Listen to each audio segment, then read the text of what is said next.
ప్రభునందు ప్రియులైన మీకందరికీ యేసుక్రీస్తు ప్రభువారి నామములో శుభవందనాలు తెలియజేస్తూ ఉన్నాం. దైవజనులు బ్రదర్ భక్త సింగ్ గారి పరిచర్యలో నుండి దైవ మర్మములు. జూలై 10. నీ మీద కోపపడిన వారందరూ సిగ్గుపడి విస్మయమొందుదురు, నీతో వాదించువారు మాయమై నశించిపోవుదురు. యెషయా గ్రంథం 41వ అధ్యాయం 11వ వచనం. 17వ శిఖరము. మానవ మాతృలముగా మనము అనేక భయములతో నిండి ఉందము. క్రైస్తవ జీవితంలో అనేక కఠినమైన ఆటంకములను ఎదుర్కొనవలసి ఉన్నాము. ప్రతి భయము, ప్రతి కష్టము ఒక పర్వతము వలె నగుపించును. అది మన శోధనగా కానీ, లేక పరీక్షగా కానీ, లేక శ్రమగా భావించినప్పటికీ 15, 16వ వచనములలో మనకు గల వాగ్దానము, నీవు పర్వతములను నూర్చుదువు, వాటిని పొడి చేయుదువు, కొండలను పొట్టువలే చేయుదువు.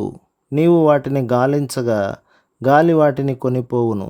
ప్రతి ఆటంకము అది ఎంత కఠినమైనదైనను సరే, ప్రభువైన యేసుక్రీస్తునందలి విశ్వాసము వలన పూర్తిగా జయించగలము. బలహీనులైన విశ్వాసులు బలము గలవారగుదురు. దేవుని వాగ్దానములను కోరుకొనుట ద్వారా వారి జీవితములలోని ప్రతి ఆటంకమును ఎడతెగక జయించుచూ వెళ్ళెదరు.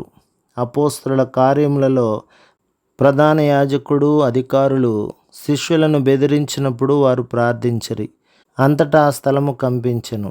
అపోస్తల కార్యములు 4వ అధ్యాయం 31, 33 వచనాలు.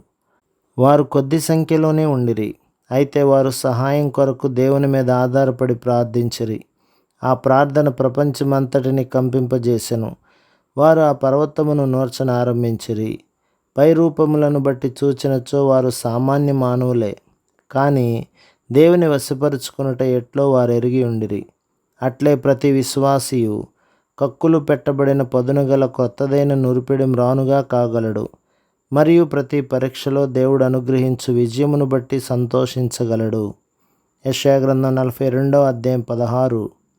ఇప్పుడు గుడ్డివారు తమ దారిని కనుగొనలేరు, అయితే ఇచ్చట ఆత్మీయ సంబంధమైన గుడ్డివారితో ప్రభువు, మీరెరుగని దారి గుండా నేను మిమ్మను నడిపింతును, నన్ను నడిపింపనీయుడి, అప్పుడు మీరు మీ మార్గమును కనుగొందురు అని చెప్పుచున్నాడు. దేవుని హస్తమును పట్టుకొని ప్రతి స్థలమునందు సురక్షితముగా నడుచుట ఎంత ఆశ్చర్యకరమైన అనుభవమై ఉన్నది. ఆశ్చర్యమును కలిగించు విధానములో దేవుడు మార్గము చూపించు సంఘటనలు జీవితములో అనేకములు కలుగును.